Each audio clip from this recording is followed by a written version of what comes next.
বিসমিল্লাহির রহমানির রহিম। আজকে ভিডিওটি হচ্ছে হাইকো এসি স্টেশন নিয়ে। এটা হচ্ছে ইনডোর জিও ইউনিভার্সিটি আর এটা হচ্ছে আউটডোর জিও ইউনিভার্সিটি। দেখতে পাচ্ছেন উল্টো করে হচ্ছে রাখানো হয়েছে। এভাবে হচ্ছে কখনো হচ্ছে আমরা আউটডোর জিও ইউনিভার্সিটি হচ্ছে রাখবো না। আউটডোর জিও ইউনিভার্সিটি হচ্ছে আমরা সঠিক লেভেলে হচ্ছে সঠিকভাবে হচ্ছে কার্টুন যেভাবে রাখতে হয় সেটা হচ্ছে আমরা রাখবো। তো সর্বপ্রথম হচ্ছে ইনডোর এবং আউটডোর হচ্ছে আমরা আনবক্সিং করে নিব। তারপর হচ্ছে এসির ইনডোর জিও ইউনিট সেটার বেস প্লেট লাগিয়ে নেব। বেস প্লেট লাগানো হয়ে গেলে ইনডোর জিও ইউনিট সেটা হচ্ছে আমরা সেট করে নেব। এটা হচ্ছে এসির ইনডোর জিও ইউনিট। সেটার লুক দেখতে পাচ্ছেন সম্পূর্ণ হচ্ছে হোয়াইট কালার। এটা হচ্ছে হাইকো ব্র্যান্ডের 1.5 টনের নন ইনভার্টার এসি। এসিটির মডেল হচ্ছে HA18KT আর এটাতে রেফ্রিজারেন্ট হচ্ছে R410। এই যে রেফ্রিজারেন্ট সেটা হচ্ছে ব্যবহার করা হয়েছে। আর নিচে যে আউটডোর জিনিস সেটা হচ্ছে দেখতে পাচ্ছেন। এসিটির ইনডোর ইউনিটের এয়ারফ্লো যে ভলিউম সেটা হচ্ছে 950 metre cube per hour. Indoor unit হচ্ছে গোল্ডেন যে ফিন সেটা হচ্ছে ব্যবহার করা হয়েছে। আর আউটডোর ইউনিটের কন্ডেন্সার হিসেবে হচ্ছে কপার যে কন্ডেন্সার সেটা হচ্ছে ব্যবহার করা হয়েছে। এসির ইনডোর ইউনিটের বেস প্লেট হচ্ছে লাগানো হয়ে গিয়েছে দেখতে পাচ্ছেন এবং ইনডোর আউটডোর পাইপ কানেকশনের যে হোল সেটা হচ্ছে আমরা সুন্দরভাবে হচ্ছে করিয়ে নিব। হোল করা হয়ে গেলে ইনডোর জিনিস সেটা আমরা সেট করে নিব। আর এখন হচ্ছে আউটডোর সাইড হচ্ছে আমাদের হচ্ছে কাজ চলছে। এখানে আউটডোর জিনিস সেটা হচ্ছে আমরা স্ট্যান্ডের উপর হচ্ছে সেট করে নিয়েছি দেখতে পাচ্ছেন। এসির আউটডোর স্থাপনের ক্ষেত্রে খেয়াল রাখতে হবে বৃষ্টি পানি জমে এমন স্থান হচ্ছে এসির আউটডোর জিনিস সেটা কোনোভাবে হচ্ছে স্থাপন করা যাবে না। আর এখন যে সার্ভিস যে পাইপ সেটা হচ্ছে আমরা কানেকশন করে নিয়েছি।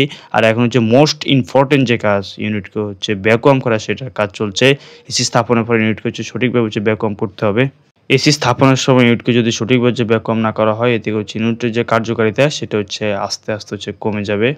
এসির আউটডোর ইউনিট স্থাপনের ক্ষেত্রে খেয়াল রাখতে হবে সামনের যে গরম বাতাস সেটা যাতে খুব সহজে যাতে আউট হতে পারে এই বিষয়টি খুবই গুরুত্বপূর্ণ। আজকে হচ্ছে আমরা কাজ করছি এটা হচ্ছে 22গাঁও। এটা হচ্ছে লাকসাম থেকে প্রায় হচ্ছে 20 কিলোমিটার দূরে। এসি স্থাপনের সময় খেয়াল রাখবেন যাতে এসির ইনডোর আউটডোর পাইপ কানেকশন যে হোল করা হয় সেটা যাতে অবশ্যই বন্ধ করা হয়। এটা যদি বন্ধ না করা হয় তাহলে হচ্ছে পরবর্তীতে হচ্ছে বৃষ্টির পানি হচ্ছে রুমে প্রবেশ করতে পারে। আর হচ্ছে ইঁদুর বা পাখি হচ্ছে ওই স্থানে হচ্ছে বাসা করে এসির ক্ষতি করে ফেলবে। এখানে হচ্ছে আমরা স্যারেল যে ক্লাম্প সেটা হচ্ছে লাগিয়ে নিচ্ছি যাতে পাইপটি যাতে ভাইব্রেশন যাতে না করে। ভ্যাকুয়ামের কাজ সম্পূর্ণ হয়ে গেলে তারপর হচ্ছে আমরা ইউনিটের যে রেফ্রিজারেন্ট সেটা হচ্ছে আমরা রিলিজ করে দিব সার্ভিস পাইপের মধ্যে। আর হচ্ছে এখানে যে লিক সেটা হচ্ছে আমরা দেখে নিব ইউনিটে হচ্ছে কোনো লিক রয়েছে কিনা। জয়েন্টগুলো আমরা করেছিলাম। এটা খুবই গুরুত্বপূর্ণ একটি বিষয়। লিক টেস্ট করা হয়ে গেলে তারপর হচ্ছে আমরা সুন্দরভাবে হচ্ছে রেফ্রিজারেন্টকে হচ্ছে রিলিজ করে দিব এবং হচ্ছে সুন্দরভাবে হচ্ছে ডেড যে ক্যাপ সেগুলো হচ্ছে আমরা সুন্দরভাবে হচ্ছে লাগিয়ে দিব।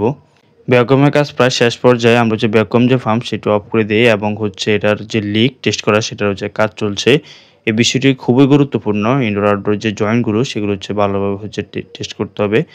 ইনডোর আউটডোর যে জয়েন্টগুলো সেগুলো আমরা লিক টেস্ট করে নিচ্ছি। লিক টেস্ট করা হয়ে গেলে তারপর হচ্ছে গ্যাস যেটি সেটা হচ্ছে আমরা আনলক করে দিব। তাহলে হচ্ছে ইনডোর আউটডোর অবস্থানে হচ্ছে রেফ্রিজারেন্ট যেটি সেটি হচ্ছে চলাচল করতে পারবে। লিক টেস্ট করা হয়ে গেলে তারপর হচ্ছে আমরা রেফ্রিজারেন্টকে হচ্ছে রিলিজ করে দিব ইনডোর আউটডোর অবস্থানে যাতে রেফ্রিজারেন্ট চলাচল করতে পারে।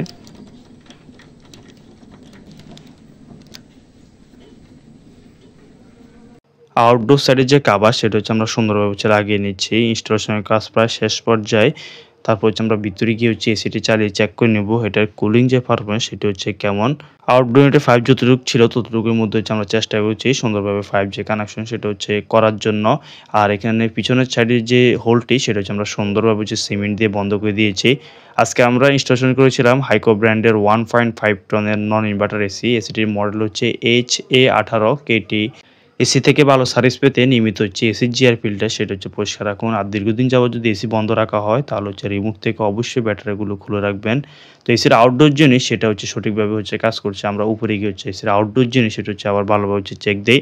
ইনডোর জিনিস সেটা হচ্ছে সঠিকভাবে হচ্ছে কাজ করছে। এটি ছিল ইলেক্ট্রোমার্টের অর্থাৎ টেড ইন্টারন্যাশনাল ইন্ডাস্ট্রি তাদের হচ্ছে একটি ব্র্যান্ড হাইকো। হাইকো ব্র্যান্ডের হচ্ছে এটা 1.5 টনের নন ইনভার্টার এসি। এসি স্থাপন করার পর টেকনিশিয়ানদের কাছ থেকে হচ্ছে আপনারা এসি জিআর ফিল্টার সেটা কীভাবে পরিষ্কার করে এবং রিমোট যে ফাংশন সেটা হচ্ছে আপনারা সুন্দরভাবে হচ্ছে বুঝে নেবেন। এতে হচ্ছে পরবর্তী রিমোটটি হচ্ছে অপারেট করতে আপনার জন্য হচ্ছে সহজ হবে। এই ছিল আমাদের আজকের ভিডিও। দেখা হবে নতুন কোনো ভিডিওতে। ভালো থাকবেন। আল্লাহ হাফেজ।